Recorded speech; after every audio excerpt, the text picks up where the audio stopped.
One of the most common things people are using AI for is mental health support. And often after they do, they walk away from it thinking, wow, that really helped. It helped more than I thought it would.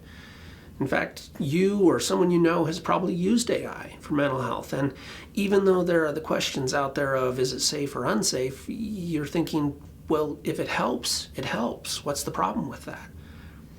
Now, this video is not about whether or not AI for mental health is wrong or right, whether it's safe or unsafe. It's about why in the interaction that happens with AI, sometimes it feels very helpful, and what feeling helped actually means. I'm not going to be going over effective prompts. I'm not going to be giving you warnings. What I'm going to be talking about is the nature of the interaction with AI and what it is about it that can result in positive feelings, and how just having positive feelings is not a guarantee that actual help has occurred.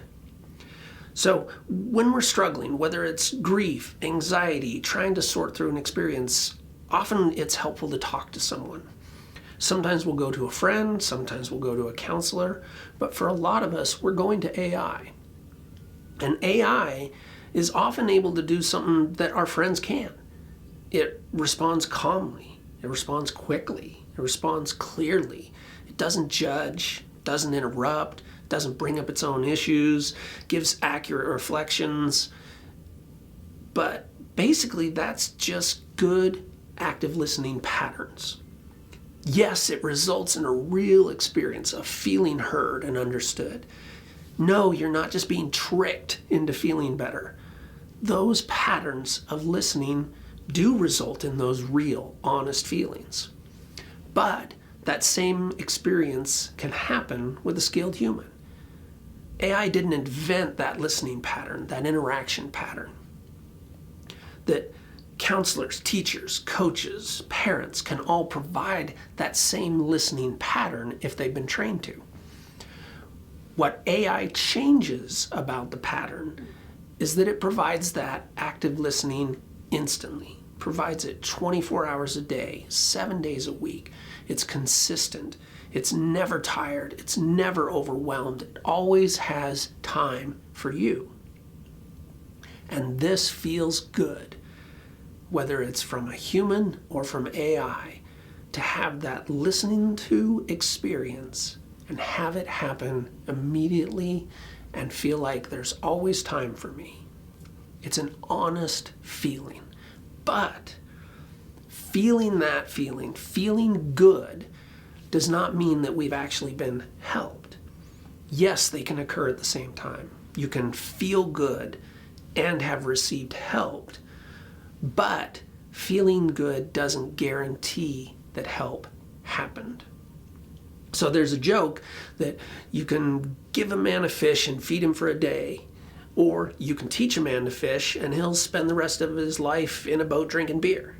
Now, though it's a joke, it illustrates that when we go to someone for emotional support, for mental health advice, they can help us build insight. They can provide suggestions. They can give us feedback. They can share their perspective, and they can help us integrate all that stuff and come to our conclusions about how we want to apply it to our life.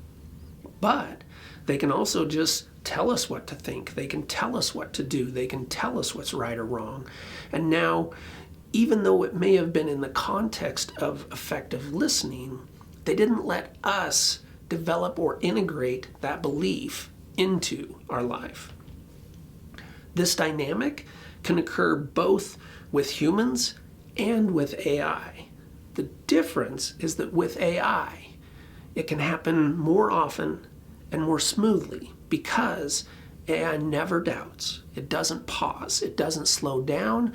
The interaction is smooth. It's fluent. Those active listening patterns always happen. That feeling of relief is real.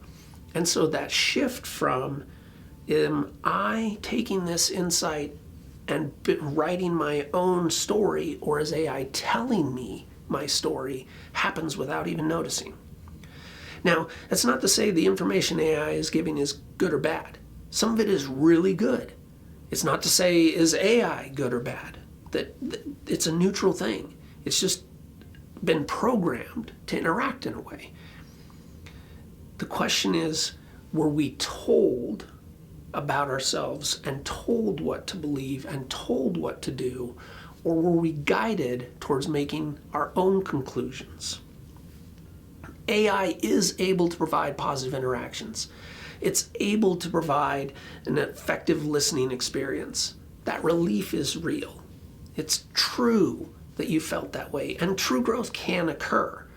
But feeling better is not the guaranteed effective measurement of whether or not growth did occur. Now, this isn't to say protect yourself from AI or doubt everything that happens. We just have to remember that feeling better doesn't guarantee that we grew. That sometimes growth is slow, sometimes growth is messy, sometimes uncomfortable. And sometimes actually the faster we feel better, the less we've actually grown.